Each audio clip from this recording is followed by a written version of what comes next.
the Season 3 premiere of the Crystal Empire. This episode starts with a warrior god telling Princess that it has returned, which is our main villain of this premiere. So she calls the main six to not only go to the Crystal Empire, but also told Twilight Sparkle that she has a test.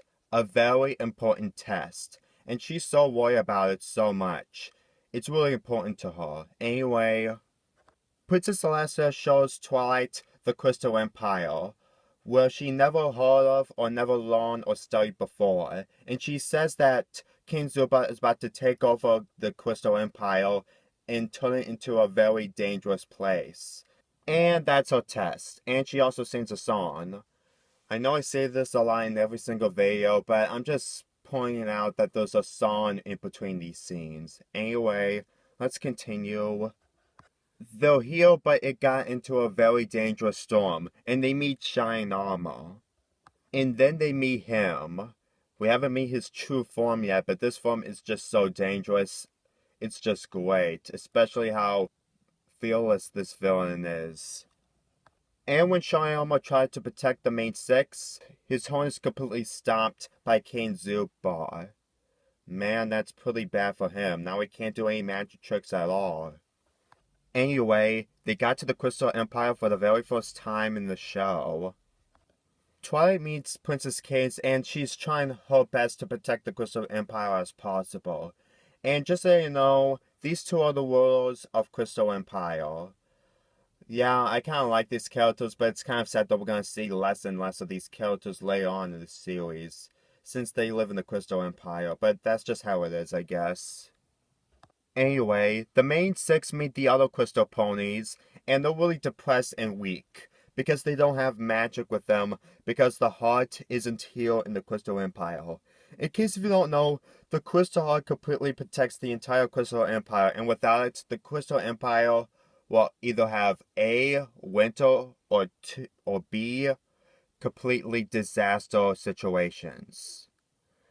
And you know that B is the answer to this, of what they're going through. They try their best to find any research in the library, but they got info from a book about the Crystal Empire itself.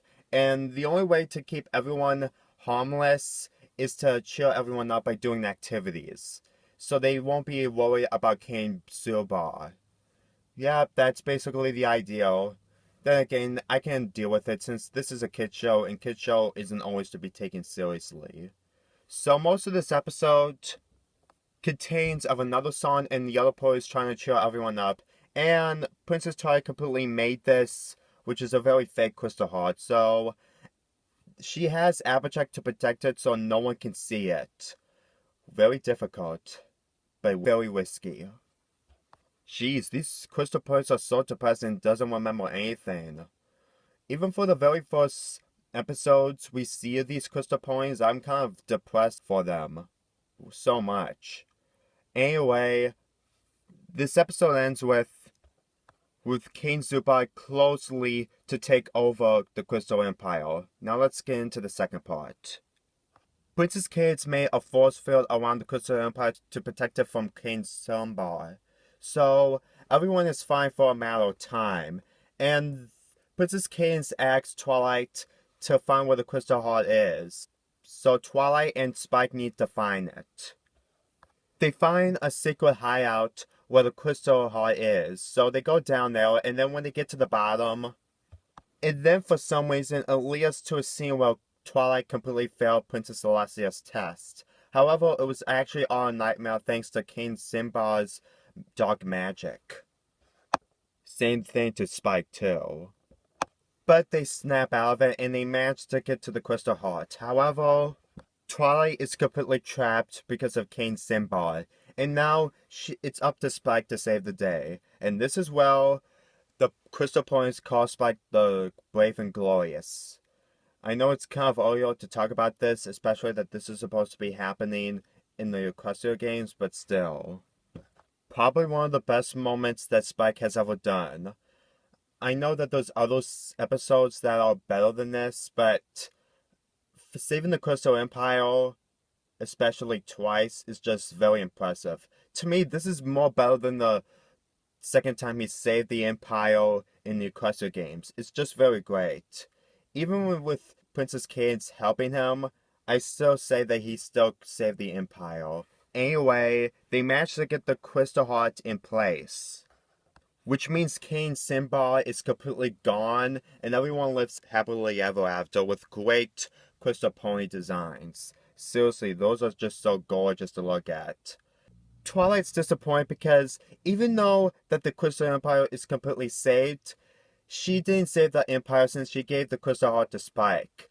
Her goal was to save the Empire by herself so she would be able to pass Princess Celestia's test. But apparently, Twilight actually passes her test even if she let everything to Spike. And then the episode ends with a very decent song. What are my thoughts on this premiere? It's not as good as the second season premiere for a number of reasons, but it's still pretty good. The main reason why I didn't like this season premiere is because most of the scenes just contains of the main six just trying to make sure everyone is okay. I know it's part of the plan, but it's really nothing special. I mean, there was some decent jokes from Pinkie Pie, but other than that, it just really isn't good for the time length of this episode. I mean, it's understandable, sure, but I still don't like it. Even if they're trying to do the right thing. Why? Because it's mostly predictable. Even if it's understandable, it's still predictable, and the predictable type that I do not like. Anyway, I'm gonna talk about the Crystal Empire itself. This is the very first time where we see the Crystal Empire in the show, and it's pretty gorgeous.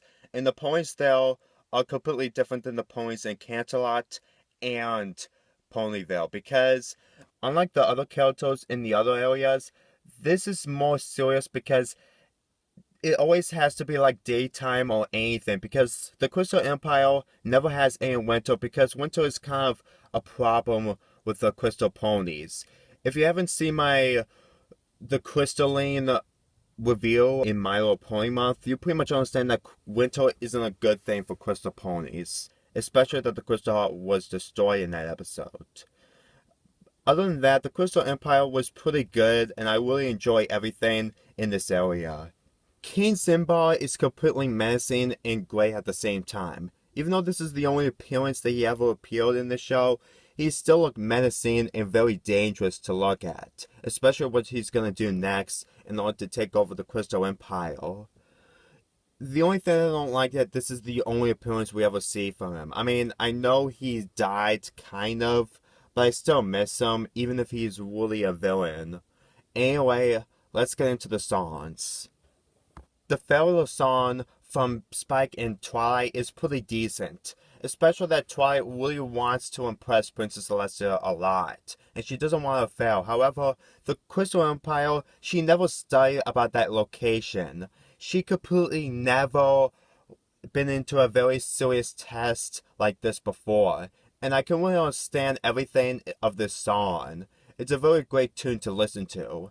And the next song, The Ballad of the Crystal Empire, is a very lovely song because the ponies are just trying to save the Crystal Empire from King Simba, and the way they try to make a festival really made me like this song a lot. Even when they try to protect the ponies from King Simba, even though it failed kind of, I still kind of like this song because of how greatly lyric it is and the spirit that the ponies are going through. And the final song, where Twilight completely passes her test, is really great. A pretty good ending to a very good premiere. Anyway, the plot of this premiere was pretty mixed to me. I mean, I did like the fact that Twilight needs to pass her test by finding the Crystal Heart, and even though that she did not exceed of saving the Crystal Empire, she still passed her test. And the stuff that I don't like isn't problematic, it's just predictable for the most part. But I still really like this premiere. It's not as good as the second or first season premiere, but it's still decent enough to watch. This season premiere deserves a 7 out of 10. I'll see you next time.